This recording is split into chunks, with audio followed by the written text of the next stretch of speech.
So today's tutorial is going to talk to you about getting comfortable with mistakes. They do guide our better work. The reality is you have to do so many drafts. Anybody who's an author or designer or anybody who's an expert in their field will tell you you have to play around and make mistakes. So here's a way to guide your attempt to make mistakes. Abstract. Um, Whatever you're working on, try to think about that idea in a really abstract way. So, for example, the logo for Writers Fortnight, when I think about that idea and I think about what it's really about trying to make waves. So, what if instead of the very straightforward design, I try to go really abstract and I try to generate a wave? So all I've done is I've started with a simple circle, made it editable, and I've created a wave that way. Or again, with a circle, make editable. I created these three separate waves, and then I can play around. Again, when I go to arrange, my different options for unite, intersect, subtract, or extract come up. And if I play around with my shapes that way, again, maybe I get a design that I like, or maybe I don't. I might just want to have a go at piecing that wave apart, again, using my arrange tool. And when I go once more shapes in line, make editable, I can continue to play and redesign that wave. Maybe I like it, maybe I don't, but I need to make a whole lot of mistakes before I end up with a design that I like. So the next guided approach to making mistakes is simplifying. And one of the simplest things to do is simply use your pen tool, and I've mapped out a W and an F for Writers Fortnight. The image fill that I'm using, that pattern is of a microphone because of course Writers Fortnight wants to give students voice. So I will pair up pexels with the pen tool. I'm playing around with the lettering. I might try a few different backgrounds.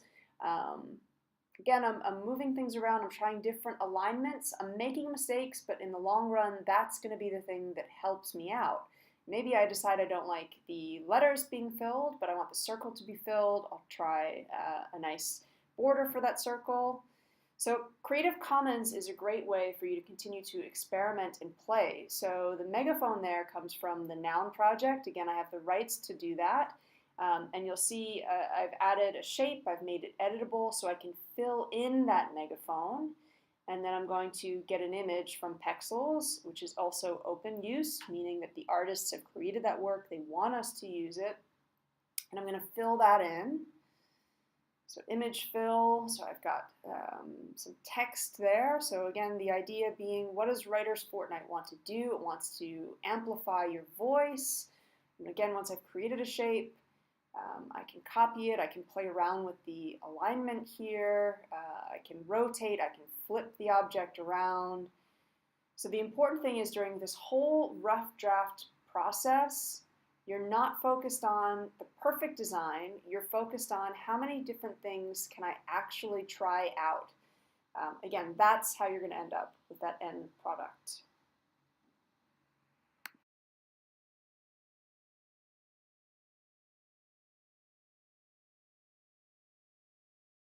And of course, Pixabay is another great resource. So I've searched for lamp, and with color I've chosen transparent. So I can download this. Once again, Pixabay, great, no attribution required. So I'm going to start with that. I've added a triangle, I've flipped it around. I'm going to go for advanced gradient fill because if I want to make that light from the lamp look kind of realistic, the gradient is going to have more hues of light, if you will, and I can really angle that and play around with that. Or maybe I decide I don't want it to be straight, but I want the light coming from the lamp to be kind of wavy. Again, I can make that shape editable and see what works or what doesn't work there.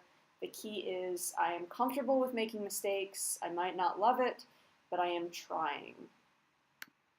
And of course, sometimes that means letting the design guide itself. So the W that I drew is meant to kind of match up with the pattern that you see on the lamp. And of course, the text does not have to be Writers Fortnight. So you might want your message to be something different, something that actually makes the reader think, what is this all about? So if you've zagged all along, try doing something else. So you'll notice in all of those designs, I put the logo in a circle, and now I'm going to try not doing that. So whatever you've been practicing, sometimes it's good to actually then stop, do the exact opposite, and see if that line of thinking is directing you more towards your final draft. Thanks.